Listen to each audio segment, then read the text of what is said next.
Sir प्रणाम, मैं हूं हिमांशु द्विवेदी और स्वागत है आपका हमारी खास पेशकश चर्चा में। एक अंतराल के बाद चर्चा फिर से शुरू हुई है। विषय बहुतेरे हैं, खासतौर पे इजरायल और ईरान के बीच जिस प्रकार का संघर्ष चल रहा है उस पर बात करना बेहद जरूरी हो जाता है। लेकिन भारत सरकार ने अरसे के बाद एक फैसला लिया और उस फैसले के तहत विधिवत अधिसूचना आज जारी हो गई। एक ऐसा फैसला लिया गया है जिसके संदर्भ में 7 दशक तक इस देश में कोई भी दल रहा हो या कोई भी सरकार रही हो, उसने हमेशा असहमति जाहिर की थी। इसके क्रियान्वयन के संदर्भ में मांग आती थी, पर सरकार या राजनीतिक दल इसे देश के खिलाफ मानते हुए अस्वीकार करते थे। आप समझ गए, हम बात कर रहे हैं जाति आधारित जनगणना की। इस देश में जो जनगणना का इतिहास है वो गुलामी के काल से, अंग्रेजों के शासनकाल में देश में जनगणना के सिलसिले की शुरुआत हुई थी। 1931 में आखिरी मौका था जब जाति आधारित जनगणना अंग्रेजों के द्वारा कराई गई थी। अंग्रेजों के संदर्भ में जो पाठ हमें पीढ़ी दर पीढ़ी पढ़ाया गया उसमें बताया गया कि अंग्रेजों ने फूट डालो राज करो की नीति का पालन किया था और उसके माध्यम से देश को विभाजित रखने और करने की हमेशा चेष्टा की थी। आज़ादी के बाद जब इस देश में संविधान के माध्यम से व्यवस्था कायम हुई तो उसमें एक आरक्षण की व्यवस्था की गई और आरक्षण की व्यवस्था के अंतर्गत उस वर्ग को जो सामाजिक रूप से कहीं ना कहीं खारिज किया जाता था उसे मुख्य धारा में लाने के उद्देश्य से इस आरक्षण की व्यवस्था को लागू किया गया था। अनुसूचित जाति और जनजाति के संदर्भ में आरक्षण के माध्यम से मुख्य धारा में लाने की कोशिश संविधान निर्माताओं ने व्यवस्था के तहत दी थी। डॉक्टर भीमराव अंबेडकर हों या अन्य, पंडित नेहरू समेत तमाम लोग वह सब इस बात पर एक राय थे कि छुआछूत के माध्यम से या अन्य आधार पर एक वर्ग समाज में ऐसा है जिसको उपेक्षा के दंश से पीढ़ी दर पीढ़ी गुजरना पड़ा है और उसे मुख्य धारा में लाने के लिए कुछ अतिरिक्त प्रयत्नों की जरूरत है। अपेक्षा तो ये थी कि आरक्षण की व्यवस्था के तहत देश 10 साल के भीतर ही उन्हें मुख्य धारा में ले आएगा, लेकिन ऐसा हो ना सका। जब संविधान बना था और व्यवस्था लागू हुई थी उस समय आरक्षण की व्यवस्था 12.5% और 7.5% थी, पर 1970 में इस आरक्षण की व्यवस्था को तो कायम रखा ही गया, आरक्षण के प्रतिशत को भी बढ़ा दिया गया। 15% और 7.5% अनुसूचित जाति के संदर्भ में और जनजाति के संदर्भ में प्रावधान कर दिया गया। बाद में दौर और बदला तो मंडल आयोग आया, मंडल आयोग की सिफारिशें आईं। जब विश्वनाथ प्रताप सिंह हर तरफ से घिर गए तो मंडल बनाम कमंडल के दौर के अंतर्गत 1991 में पिछड़ा वर्ग के लिए भी आरक्षण की व्यवस्था को लागू कर दिया गया और 70% आरक्षण पिछड़े वर्ग के हवाले कर दिया गया। कुल मिलाकर देश में 49% के करीब आरक्षण की व्यवस्था लागू हो गई।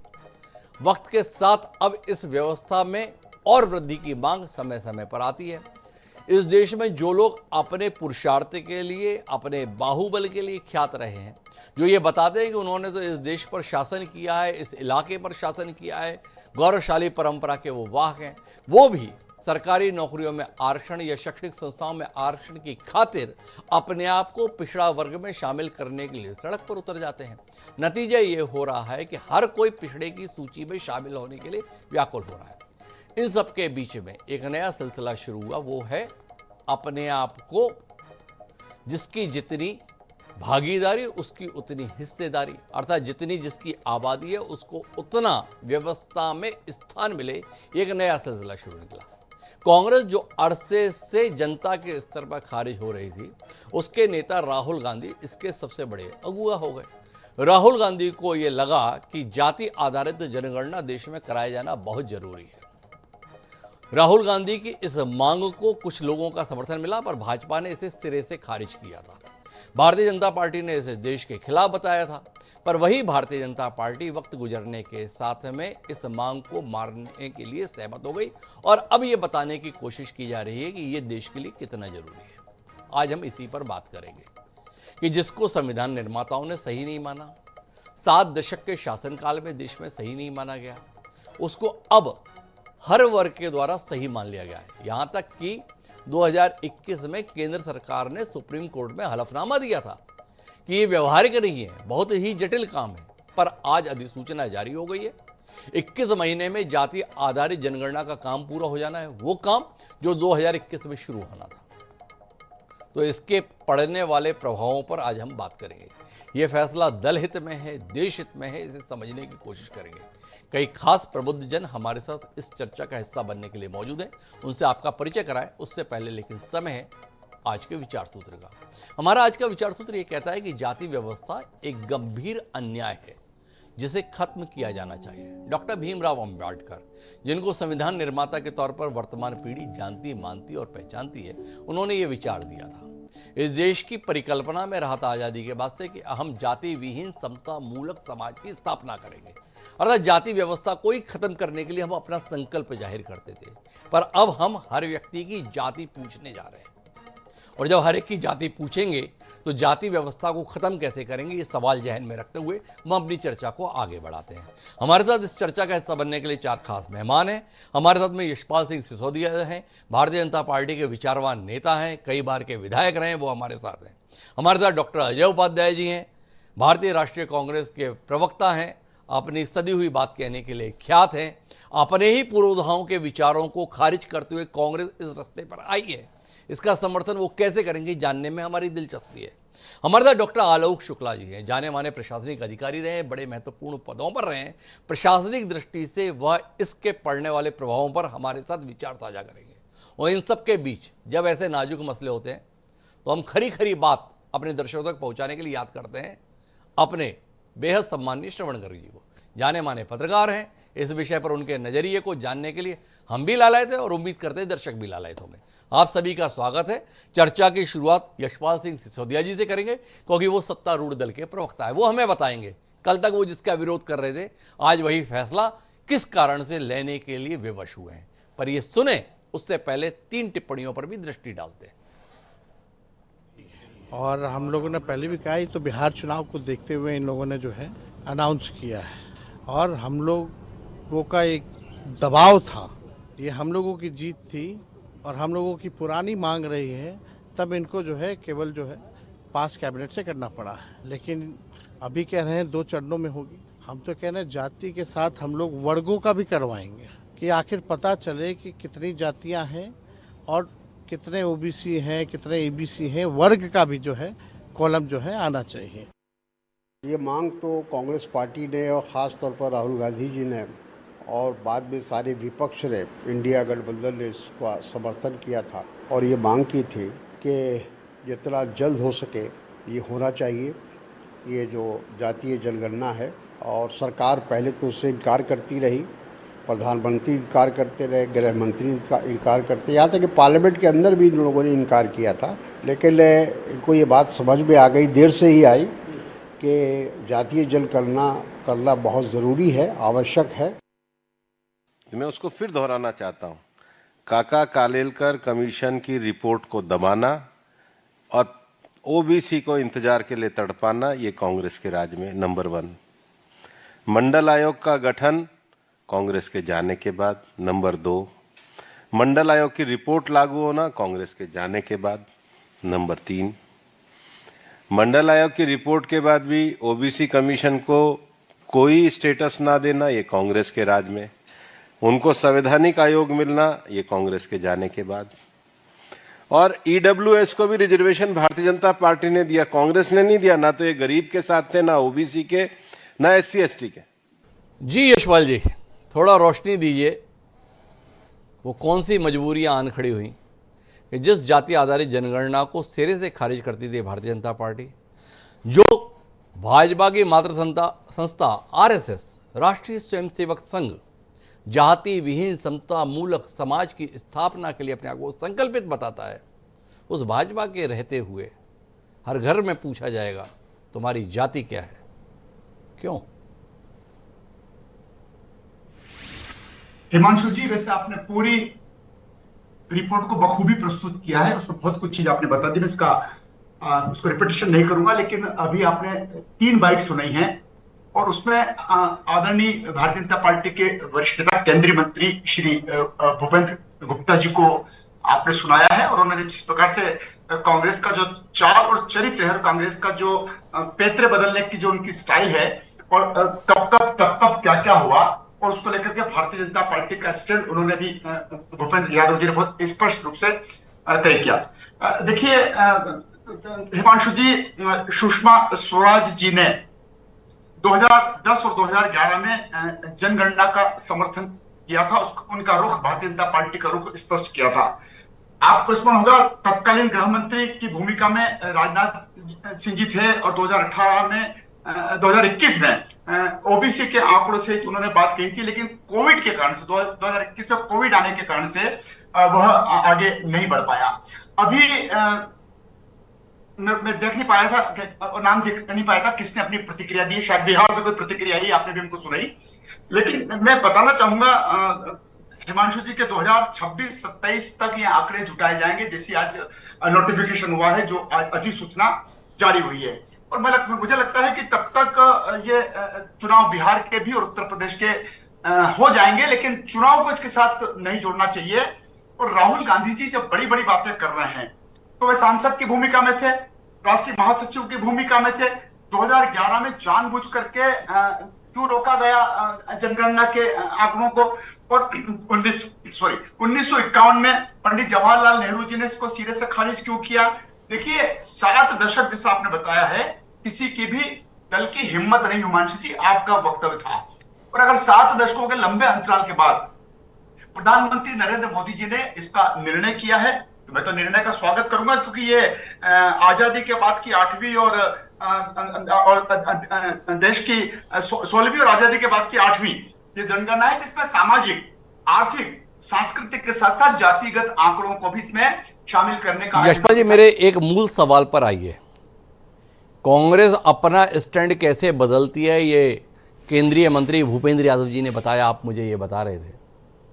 भारतीय जनता पार्टी अपना विचार क्यों बदल ली, इस पर तो आप रोशनी दे सकते हैं ना। कांग्रेस क्यों बदल दी, इस पर तो आप पूरा व्याख्यान दे देते हैं।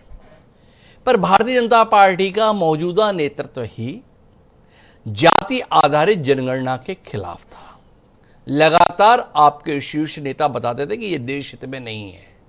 जिसको कल तक आपने देश हित के विपरीत पाया था, आज वो फैसला कैसे देश हित में हो गया, इसके संदर्भ में थोड़ी आपसे स्पष्टता की उम्मीद है। देश लाभान्वित होगा कि आप अपने स्टैंड को, अपने विचार को परिवर्तित करने के लिए क्यों तैयार हुए।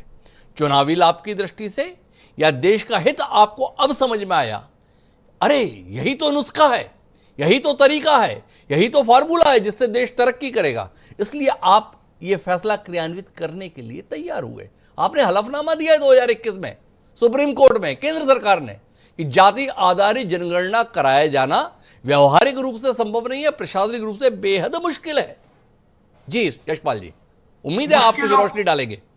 मुश्किलों को आसान करने का काम ही तो प्रधानमंत्री, यशस्वी प्रधानमंत्री नरेंद्र मोदी जी का है, हिमांशु जी। और उन्होंने अगर सारे बातों को, सारी विचारों को अगर अध्ययन करते हुए 2 चरणों में जनगणना कराए जाने का निर्णय लिया है, तो मैं नहीं मानता हूं कि कोई राजनीतिक लाभ के लिए ये किया जा रहा है। देखिए, राजनीतिक लाभ अगर लिया जाने की बात होती तो अभी भी ये निर्णय नहीं होता। लेकिन यह सामाजिक, आर्थिक के साथ साथ जातिगत जनगणना का अगर विषय आता है, कांग्रेस उसको हमेशा रोकने की कोशिश करती है। तो भारतीय जनता पार्टी ने, भले ही आप कह रहे हैं कि ये विचार क्यों बदल दिया गया, उसके पीछे कारण क्या है, तो अगर जाति जनगणना के आधार पर अगर देश में सामाजिक समरसता की भी स्थापना होती है और इसको आगे बढ़ाने का काम किया जाता है, तो मैं समझता हूं कि ये जो नकारात्मक टिप्पणियां चल रही थी उसको सकारात्मक भूमिका में निभाने का काम भारतीय जनता पार्टी के नेतृत्व वाली सरकार। चलिए, मैं अजय उपाध्याय जी के पास आता हूं, एक सवाल आपसे और कर लेता हूं। राहुल गांधी की 2 मांगें थी, जाति आधारित जनगणना भी होनी चाहिए और सुप्रीम कोर्ट ने एक कैपिंग लगा रखी है, 50% से ऊपर आरक्षण नहीं जा सकता। उन्होंने कहा था हम जाति आधारित जनगणना भी कराएंगे और आरक्षण की सीमा को 50% से आगे भी बढ़ाएंगे। आपसे जानना ही है, आप जाति आधारित जनगणना तक ही सीमित रहने वाले हैं या इस विचार पर भी आप राहुल गांधी के साथ हो गए हैं कि आरक्षण की सीमा भी 50% से ज़्यादा बढ़ाई जानी चाहिए, क्योंकि जिसकी जितनी हिस्सेदारी उसकी उतनी भागीदारी है। इस सिद्धांत के साथ हैं यशपाल जी आप, या आपका कहना है कि जनगणना तो कराएंगे पर मजाल है आरक्षण 50% से ऊपर हो जाए, प्रतिभाओं के साथ अन्याय आप नहीं होने देंगे? किस विचार के साथ हैं आप? एक ही क्या स्थितियां बनेगी, हिमांशु जी क्या परिस्थितियां बनेगी, लेकिन राहुल जी का आपने नाम लिया तो राहुल जी तो खुद ही अपने बयानों से और अपने विचारों से और परिवर्तित रहे। मैंने उल्लेख किया है कि जिस प्रकार से वो सांसद की भूमिका में थे, राष्ट्रीय महासचिव की भूमिका में थे, उन्होंने तो 2011 की जनगणना को रोकने का काम किया था। और आज अगर आप बात कर रहे हैं तो भारतीय जनता पार्टी की के नेतृत्व वाली सरकार देश हित में काम करेगी, व्यक्ति और समाज हित में काम नहीं करेगी। वही यशपाल जी ने तो बता दिया, हम जो भी काम करते हैं वो देश हित में ही हो जाता है। पर मेरे साथ में डॉक्टर अजय उपाध्याय हैं।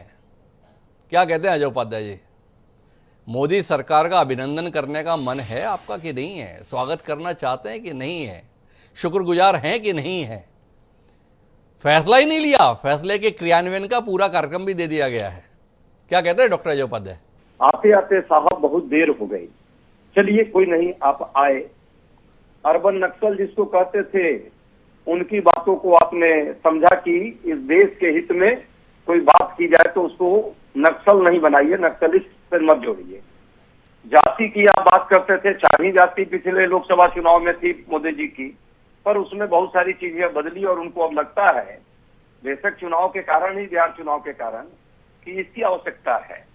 हमारे एक आपने जो ब्यूरो रिपोर्ट में दिखाया एक वरिष्ठ केंद्रीय मंत्री का, मुझे लगता है केंद्रीय मंत्री पर मैं प्रश्न नहीं लगाऊंगा, पर शायद उनको इस बात की जानकारी कम है और उन्होंने गलत एक मिस इन्फॉर्मेशन फैलाने का काम आपके चैनल के माध्यम से किया, इसलिए उनका खंडन करना जरूरी है। पंडित नेहरू पर प्रश्न आप जितना लगाएं, शायद इन लोगों को संविधान का पहला संविधान संशोधन नहीं याद है या पता ही नहीं है। लोग तो संविधान को मानते नहीं है तो पढ़ा भी नहीं होगा। यदि पढ़े होते माननीय मंत्री जी तो संविधान का पहला संविधान संशोधन 1951 में हुआ और उस 51 में जो मौलिक अधिकार का 15 नंबर जो है उसमें 4 जोड़ा गया। शैक्षणिक और आर्थिक पिछड़ेपन पर रिजर्वेशन होगा, ये पंडित नेहरू ने पहले संविधान संशोधन में जोड़ा। उनका यदि ये भावना नहीं होता तो ये नहीं जोड़ती, और वो सिर्फ पंडित नेहरू नहीं जोड़े, उस समय की पार्लियामेंट जो सिस्टम थी उस सबने मिलकर के जोड़ा। तो आप समझिए कि ये पार्लियामेंट की भावना थी, पहली बात। दूसरी बात, उसी संविधान संशोधन का एक उत्तर आपको मिलेगा जब 50% के कैपिंग की बात आती है। भूमि सुधार अधिनियम को डालना था गरीबों के हित में, काश्तकारों के हित में, और उसको एक अलग से शेड्यूल 9 बनाया गया। उसमें यदि कोई भी मुद्दे को डाल दिया जाए, पार्लियामेंट पास करके डाल दे, तो फिर सुप्रीम कोर्ट उसका रिव्यू नहीं कर सकती। अब मांग क्या हो रही है? आज तमिलनाडु और कई राज्यों ने जिस तरह से शेड्यूल 9 में डाल करके और रिजर्वेशन के कैपिंग को 50% से ऊपर बढ़ाया, वही हम कह रहे हैं कि संविधान संशोधन होगा, जिसकी जितनी भागीदारी होगी उसके हिसाब से उनकी हिस्सेदारी तय कर दीजिए और शेड्यूल 9 में डाल दीजिए सुप्रीम कोर्ट, और ये कहानी नहीं रहेगी, बात खत्म हो गई। तो ये कहीं ना कहीं शुरुआत के भारत के संविधान निर्माताओं की ये भावना थी, क्योंकि उसमें 90% लोग पार्लियामेंट में उपस्थित थे इस संविधान संशोधन में। तो ये एक धारणा बनाई गई। दूसरा, काला कालेकर कमेटी की बात अभी हमारे माननीय मंत्री जी ने कही, मुझे लगता है इस पर भी उनको शायद कमी है, उनको पढ़ना चाहिए। काला कालेकर जो कमेटी बनी, इसी संविधान जो पिछड़ों के आरक्षण की बात थी, जो संविधान संशोधन पहले में आया, उसी का एक तरह से ये एक्सटेंशन था। काला कालेकर कमेटी के जो हेड थे काला कालेकर, जब 5-6 लोगों की एक कमेटी तैयार हुई और जब इसकी रिपोर्ट आई, तो रिपोर्ट में रिजर्वेशन के पक्ष और विपक्ष की जो बात आई, तो उसमें एक बड़ा तबका था, उसमें कंट्रोवर्सी थी, और रिपोर्ट में ही कहा गया कि अभी हमारी इस रिपोर्ट को नहीं मानी जाए, ये नेहरू जी के पास पेश किया गया, इसलिए वो बात खत्म हुई। रिजर्वेशन की बात कही कि हमने रिजर्वेशन लागू किया, मंडल आयोग, अरे भाई कौन नहीं जानता कमंडल। जब मंडल की बात आई तो सरकार गिरा दी इन लोगों ने, डीपी सिंह की सरकार उस मंडल कमीशन की रिपोर्ट को नहीं लागू की। किसने लागू किया? नरसिंहा राव की सरकार, कांग्रेस की सरकार, 92वां संविधान संशोधन के तहत लागू हुआ।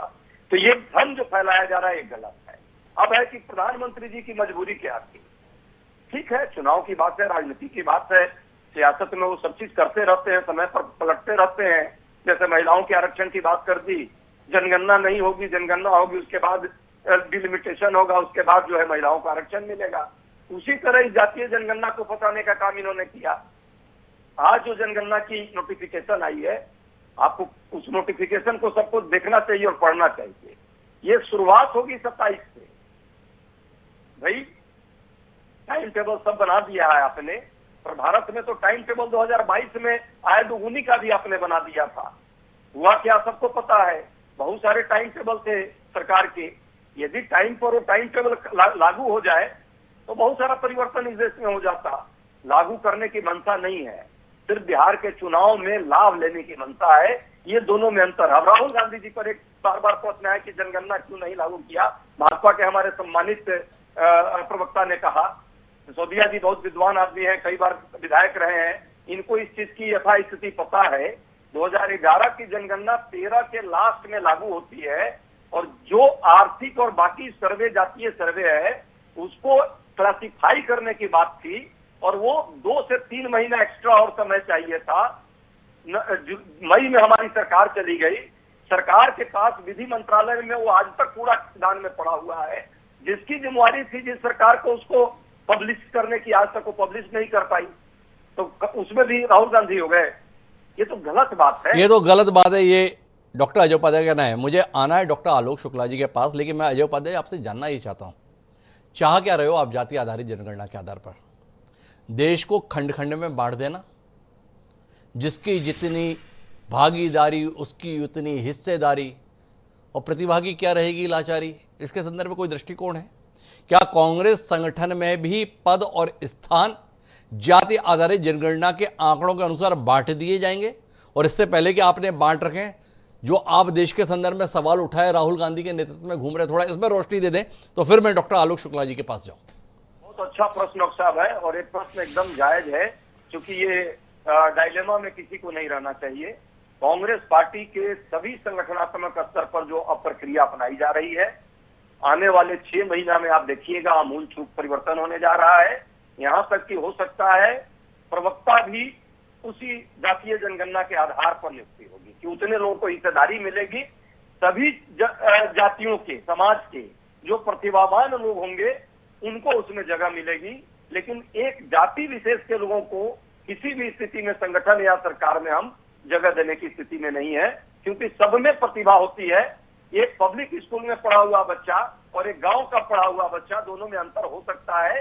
पैरामीटर आपको तय करनी पड़ेगी कि किसको कितनी अवसर मिली और कितनी उसको अवसर के हिसाब से उसने क्या परफॉर्म किया। पहली बात, आप जैसे विद्वान पत्रकार रायपुर में है, आपको अवसर यदि मिला होता तो आप अमेरिका के सबसे बड़े पत्रकारिता जगत के चेहरे होते और विश्व में आपकी जगह बनती।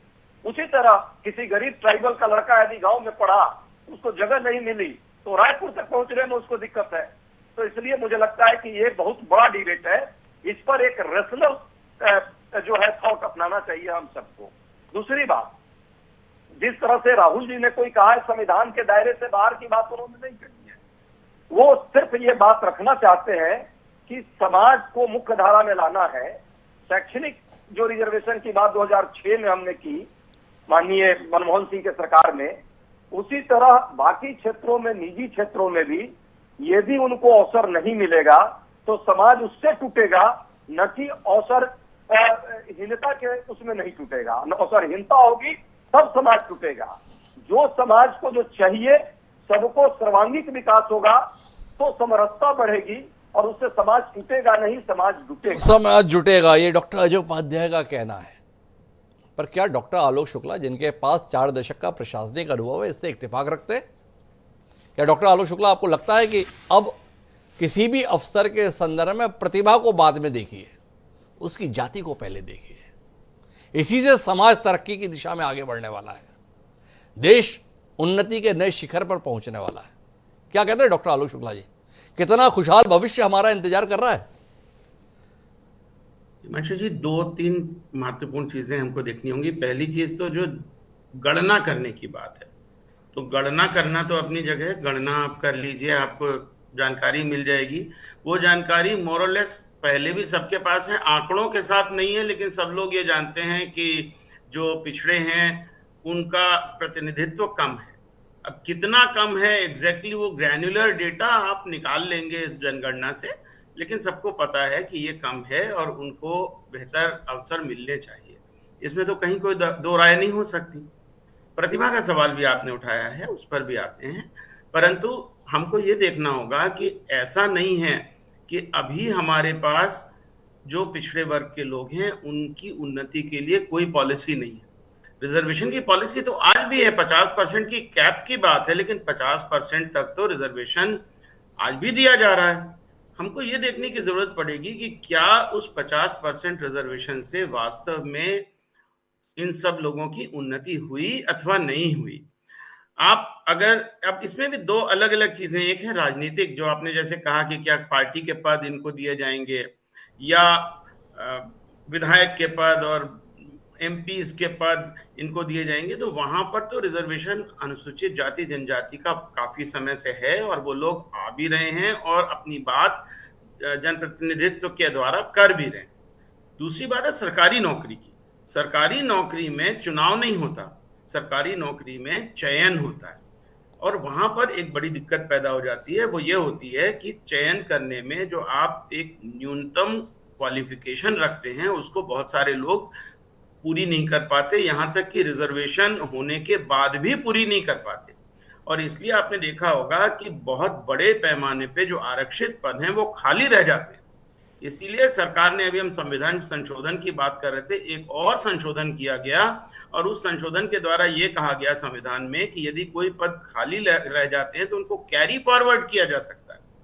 और आपने देखा होगा कि बहुत बार हमारे पास ऐसे भर्ती अभियान निकलते हैं जिसमें केवल और केवल अनुसूचित जाति और अनुसूचित जनजातियों के लिए ही पद विज्ञापित किए जाते हैं। मैं डॉक्टर आलोक शुक्ला जी बीच में रोकने के लिए माफ़ी चाहता हूं। आपसे जानना चाहता हूं कि जाति आधारित जनगणना के आधार पर हिस्सेदारी की जो परिकल्पना की जा रही है वो जनसंख्या के आधार पर छीनने की या वंचित वर्ग को वाकई उसका हक दिलाने की है। हमारे यहाँ अनुसूचित जाति और जनजाति के संदर्भ में जितना आरक्षण है, आप स्वयं उसके व्यवहारिक अनुभव को साझा कर रहे हैं कि वो पद नहीं भर पाते क्योंकि उपयुक्त लोग नहीं मिल पाते। पर दूसरी ओर वो वर्ग जिसके पास एक गौरवशाली इतिहास है, वो वर्ग जो एक बड़े भूभाग पर इस देश के शासन करता आया है शताब्दियों तक, वो इस होड़ में है कि नहीं नहीं हमारी हालत बड़ी खराब है, हमको पिछड़े की स्थिति में शामिल कीजिए। जो अपने आप को भगवान कृष्ण का वंशज बताते हैं, यदुवंशी, वो पिछड़े वर्ग के आरक्षण के लिए लालायित है। जो शिवाजी महाराज के शौर्य के आधार पर यशगाथा पूरे भूमंडल पर गाना चाहते हैं, वो मराठा सड़क पर उतर रहे हैं अपने आप को पिछड़ा वर्ग आरक्षण के लिए। और जिस जाट के सामर्थ्य को पूरा देश अचंभे के साथ देखता है, उस जाट समुदाय को भी लालसा है कि हमें पिछड़े की सूची में शामिल किया जाए। क्या कहते हैं आप, खतरनाक रास्ते पर देश जाने जा रहा है या देश तरक्की की राह पर आगे बढ़ने जा रहा है? क्या कहता है आपका प्रशासनिक अनुभव?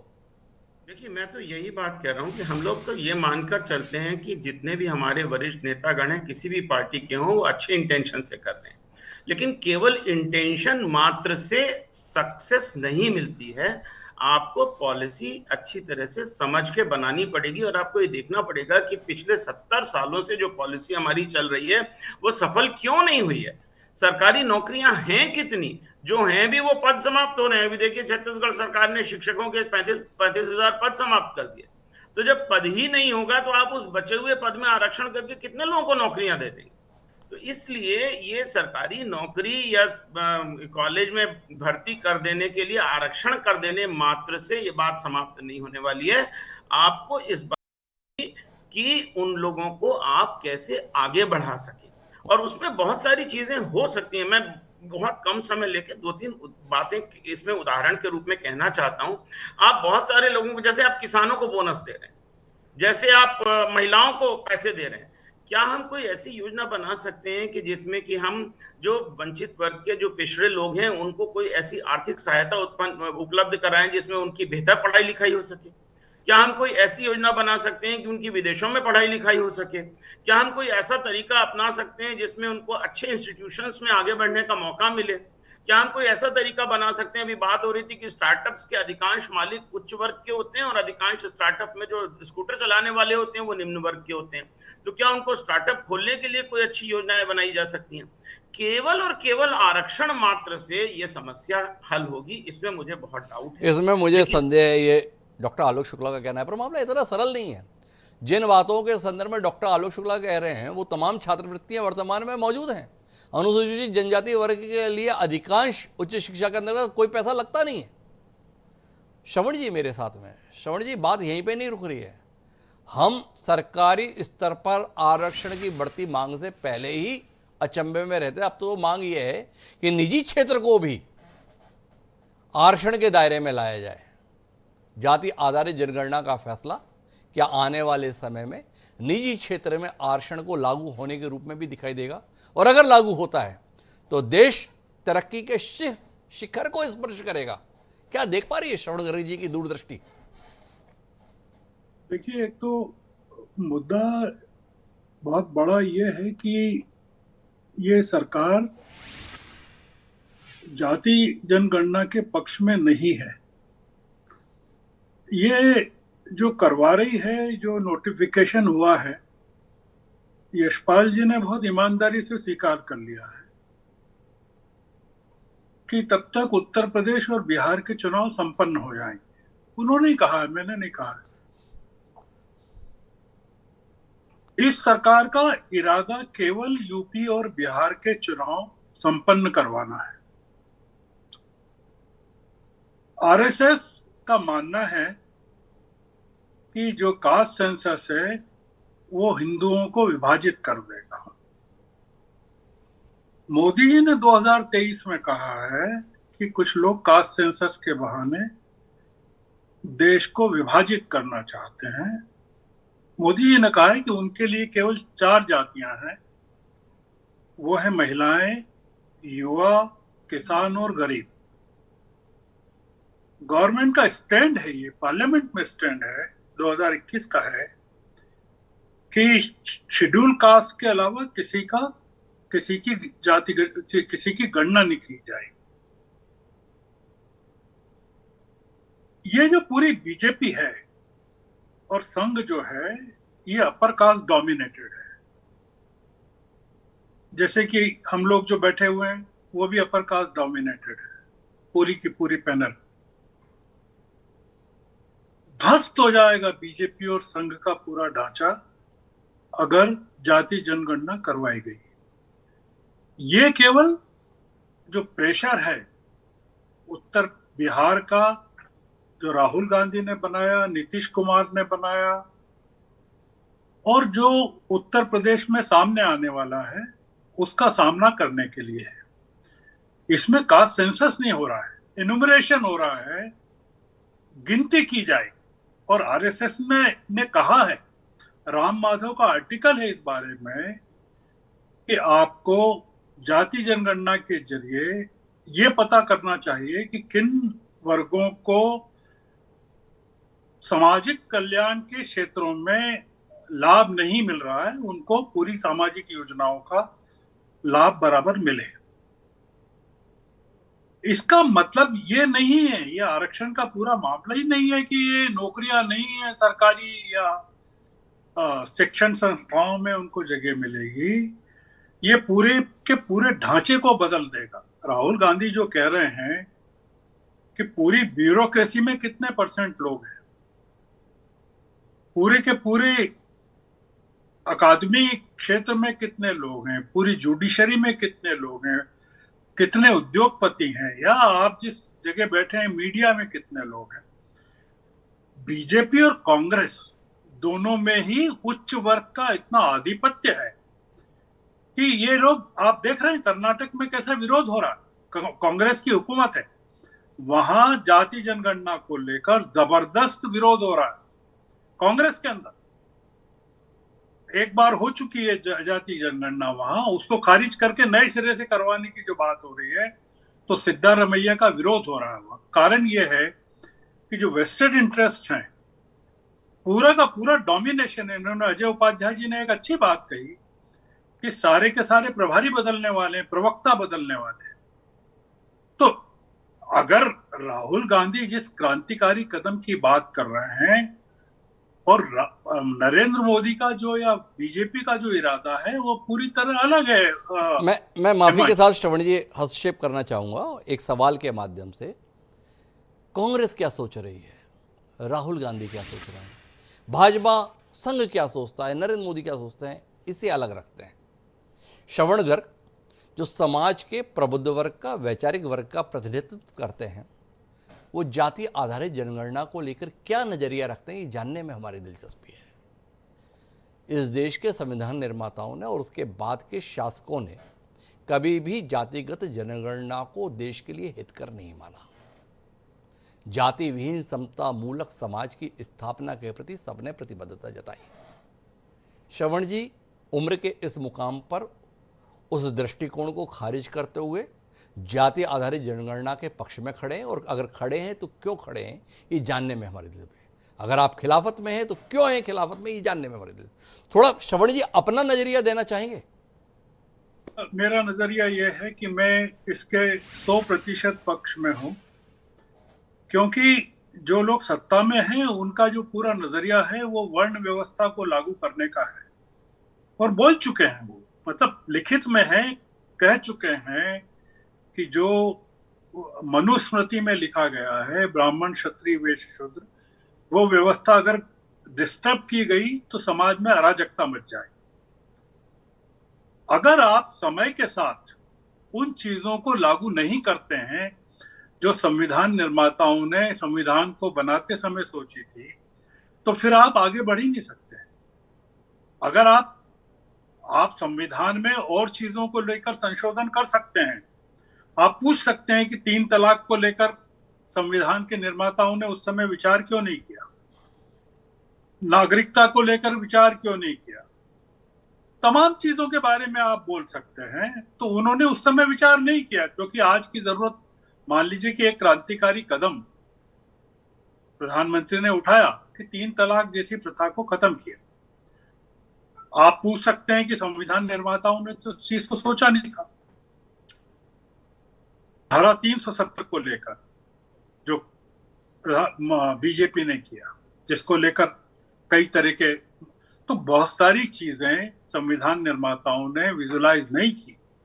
वो अगर आज के जमाने में, अगर संविधान जब बना तब देश की आबादी 33 करोड़ थी और आज 146 करोड़ है, तो आपको ये सोचना पड़ेगा कि 146 करोड़ लोगों की जरूरत क्या है। आप 33 करोड़ या 30 करोड़, जो विभाजन के पहले जो 33 करोड़ थी, उसको लेकर अगर आप चल रहे हैं, तो मेरे ख्याल से फिर आप भी वही बात कर रहे हैं जो संघ कर रहा है और बीजेपी बात कर रही है, कि आप जब बदलने की बात आती है तब संविधान निर्माताओं को संविधान की बात करते हैं, और जब अपनी मर्जी से कुछ चीजों को आप लागू करना चाहते हैं तब आपको लगता है कि समय की जरूरत के हिसाब से इन चीजों को करना जरूरी है। तो आप मानते हैं कि समय की जरूरत के लिहाज से ये जाति आधारित जनगणना क्रियान्वित होनी चाहिए, और इसका अगला चरण निजी क्षेत्र में भी आरक्षण लागू होना चाहिए।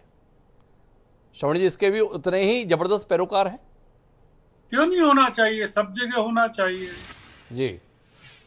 अगर आप शिक्षण संस्थाओं में आरक्षण के हिसाब से पढ़ाना चाहते हैं, मुझे एक चीज समझना है कि ये जो जिसकी जिसकी आबादी उसकी उतनी भागीदारी का जो सिद्धांत है, अगर हमको बिहार में जो नीतीश कुमार ने सर्वे करवाया उसमें ये पता चला कि अपर कास्ट की जो पूरी आबादी है वो 14% है। अब 14% अगर 86% पर राज चला रहे हैं, तो आप ये बताइए कि ये स्थिति पूरे देश की हो सकती है। तेलंगाना का अगर आप जाति जनगणना को देखें तब आपकी आंखें खुल जाएगी कि वहां क्या स्थिति है। तो हम क्या चाहते क्या है, मतलब हम यही चाहते हैं कि कुछ जो लोग हैं, उच्च वर्ग के लोग हैं, वो पूरे देश पर राज करते रहें। तो अगर आप मानते हैं कि वही व्यवस्था ठीक है तो कोई दिक्कत नहीं है। मतलब इसको बारे में ऑर्गेनाइजर ने लिखा है कि जाति जनगणना का मतलब है कि शूद्रों की क्रांति। अब आप अगर इसको, एक नजरिया आपका ये है अगर देखने का कि आप इसको ये मानते हैं कि ये इन लोगों के आ जाने से सत्ता में मतलब जैसा मैंने कहा कि जो एनडीए के कैंडिडेट्स हैं उनका प्रतिशत 39% है और इंडिया अलायंस के कैंडिडेट्स का 19% है। आपको ये चीज समझना चाहिए, ये चीज हमको बताएं हिमांशु जी कि भारतीय जनता पार्टी के सामने क्या मजबूरी रही होगी कि उन्होंने अपने पूरे के पूरे थीसिस को उलट दिया।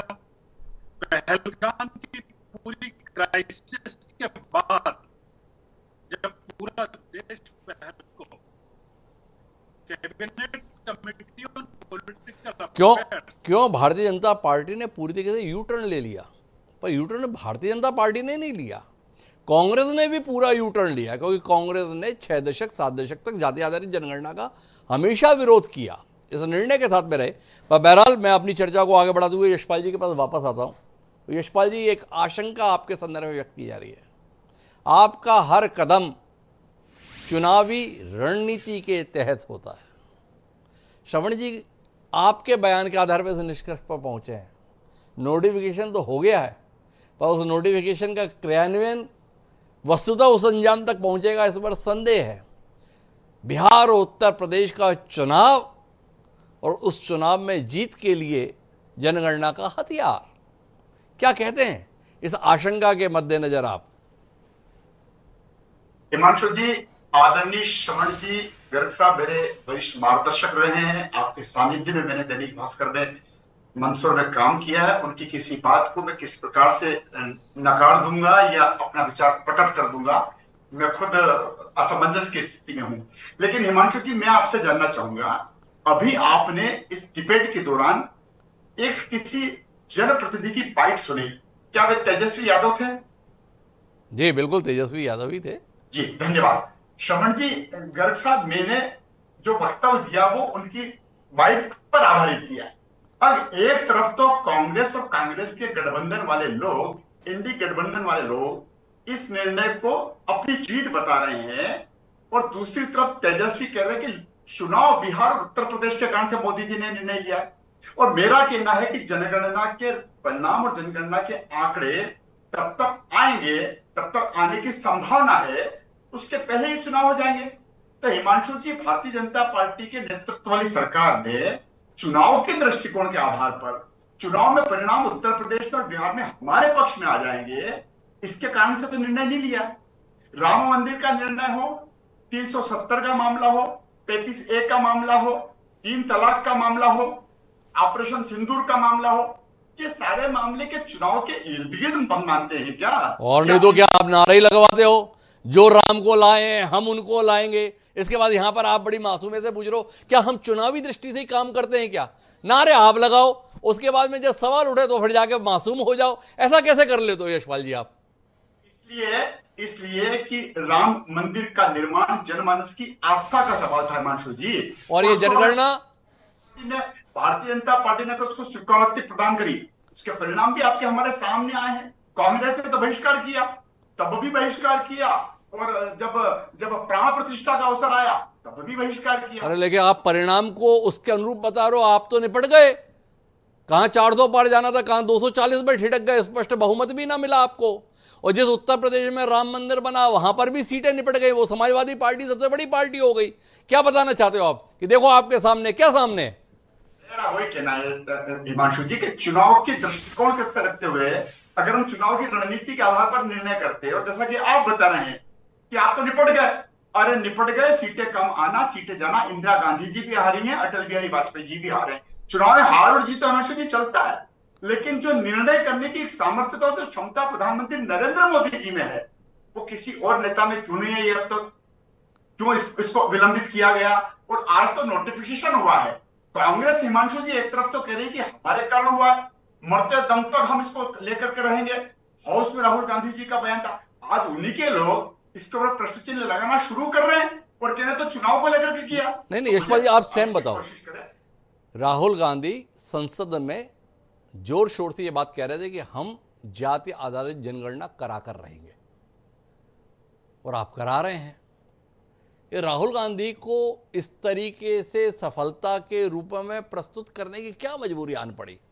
जो राहुल गांधी ने कहा था कि हम करा कर रहेंगे, आप वो कर रहे हैं। ये राहुल गांधी की बात मानने के लिए आप तैयार क्यों हो गए? नहीं तो फिर उनकी विचारधारा के लोग, उनके साथी सहयोगी इसको बिहार और उत्तर प्रदेश से क्यों जोड़ रहे हैं? एक तरफ उपलब्धि लेना भी चाह रहे हैं और एक तरफ निर्णय को चुनाव से के इर्द गिर्द आप मान रहे हैं। डॉक्टर अजय उपाध्याय से पूछ लेते हैं, भाई डॉक्टर उपाध्याय जी, राहुल गांधी की उपलब्धि को केवल बिहार और उत्तर प्रदेश के चुनाव के साथ जोड़कर आप क्यों देख रहे हैं? यशपाल जी ये जानना चाह रहे हैं, क्या कहते हैं आप?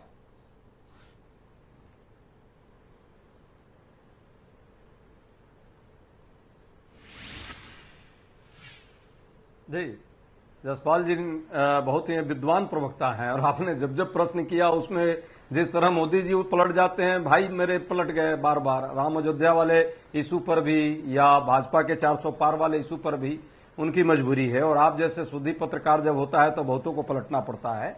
पर मैं प्रश्न का उनका उत्तर दे रहा हूं। राहुल जी ने सिर्फ इतना नहीं कहा था कि हम चुनावी जनगणना, जातीय जनगणना करा कर रहेंगे पार्लियामेंट में, उन्होंने ये भी कहा था कि इसी सरकार से हम करा के रहेंगे, मोदी जी को कराना पड़ेगा। बेशक चुनाव आया उत्तर बिहार का और मोदी जी को सर्वे उनका आ गया है कि चारों खाना चित होने वाले हैं, इसलिए उनको कराना मजबूरी हुआ।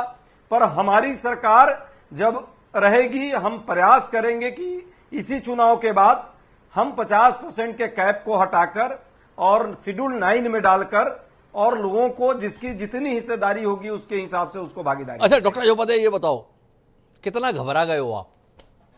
देखो, उत्तर प्रदेश और बिहार के चुनाव को ध्यान में रखते हुए वर्तमान मोदी जी के नेतृत्व की सरकार ने जनगणना कराने का फैसला कर लिया जाति आधार। अब आपका क्या होगा बिहार में, क्या होगा उत्तर प्रदेश? आप तो खुद ही बता रहे हो कि ये चुनाव की दृष्टि से लिया हुआ फैसला है, तो फैसला तो सटीक बैठ जाएगा। आपका क्या होगा? अभी से सहानुभूति व्यक्त करें आपके प्रति। बहुत अच्छा प्रश्न है, बहुत अच्छा प्रश्न है जी डॉक्टर साहब, बहुत अच्छा प्रश्न आपने किया है डॉक्टर साहब बहुत अच्छा प्रश्न किया है। हाँ डॉक्टर साहब बहुत अच्छा प्रश्न है। देखिए, देश के जनमानस पर कोई प्रश्न नहीं, पर राजनीतिक दृष्टिकोण से बिहार और उत्तर प्रदेश के लोगों की जागरूकता पर भी हम सब जो है फख्र करते हैं, और वो दोनों राज्य के लोग जो हैं इस बात को समझ रहे हैं कि मोदी जी अपनी मजबूरियों के कारण एक तरह से गिरगिटी चाल चला है उन्होंने।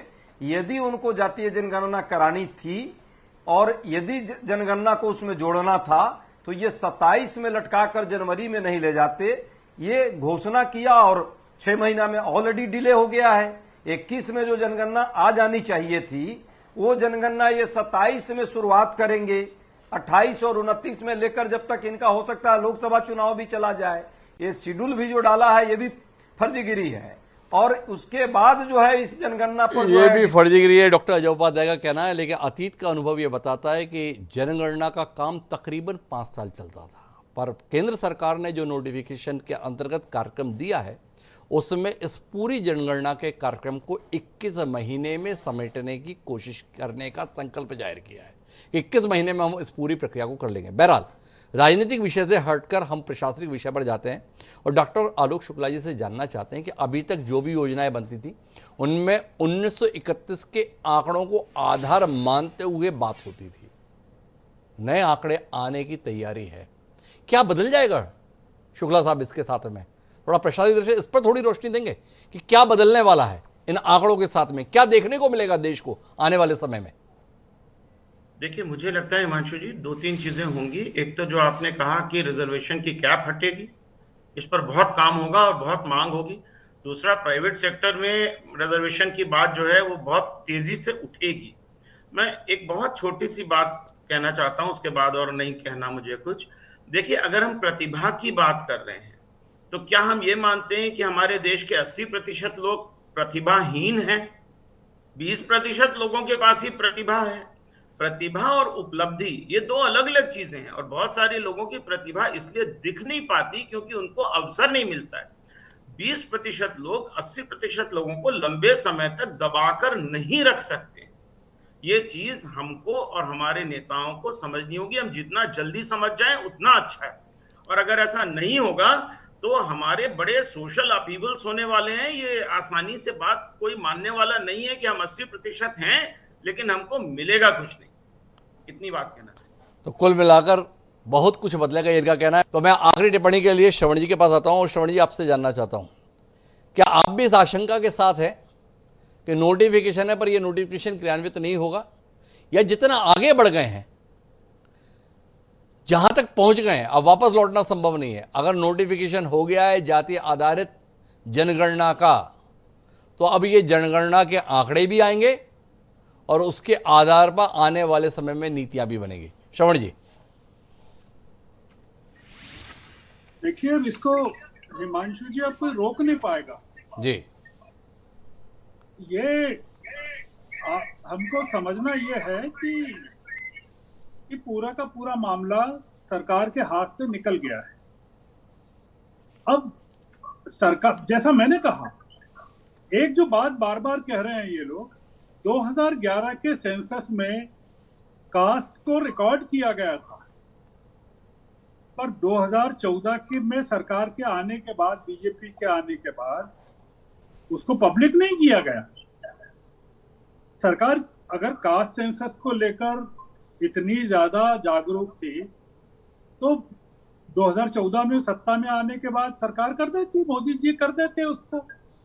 इस सरकार का कमिटमेंट नहीं है हिमांशु जी कास्ट सेंसस के प्रति, एक राजनीतिक मजबूरी है और उस मजबूरी के चलते उनको ये घोषणा करना पड़ी। और आप पाएंगे कि उत्तर प्रदेश और बिहार के चुनाव हो जाने दीजिए आप, और फिर आपकी किसी चर्चा में अपन बैठेंगे कि सरकार ने ये जो आज नोटिफिकेशन जारी किया है, ये नोटिफिकेशन उत्तर प्रदेश के चुनाव के नतीजों के बाद और बिहार के नतीजों के बाद क्या शक्ल लेता है। तो अगर तो एनडीए सत्ता में आ जाती है दोनों जगह, तब आप क्या पाएंगे, और नहीं आती है तो क्या पाएंगे। मतलब बहुत सारी चीजें हैं, बहुत सारी चीजें जिसके लिए इंतजार करना होगा। ये श्रवण जी का कहना है। श्रवण जी का कहना है कि रोक तो नहीं पाएंगे, पर अंदेशे उनके जहन में लगातार हैं सरकार की नीयत को लेकर। लेकिन कुल मिलाकर 7 दशक के बाद देश में ये एक नीतिगत बहुत बड़ा बदलाव है, पर यह नीतिगत बदलाव आने वाले समय में दल हितकारी रहेगा या देश हितकारी, ये सवाल हमारे जहन में बना रहेगा।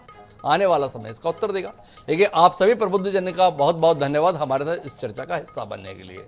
समय है अब आज की प्रासंगिक पंक्तियों का। वक्त बदल रहा है। 70 साल की बात नहीं है इस नजरिए की। 700 साल 800 साल पहले भी जाति को लेकर कोई विचार हमारे देश के मनीषियों के बीच में थे।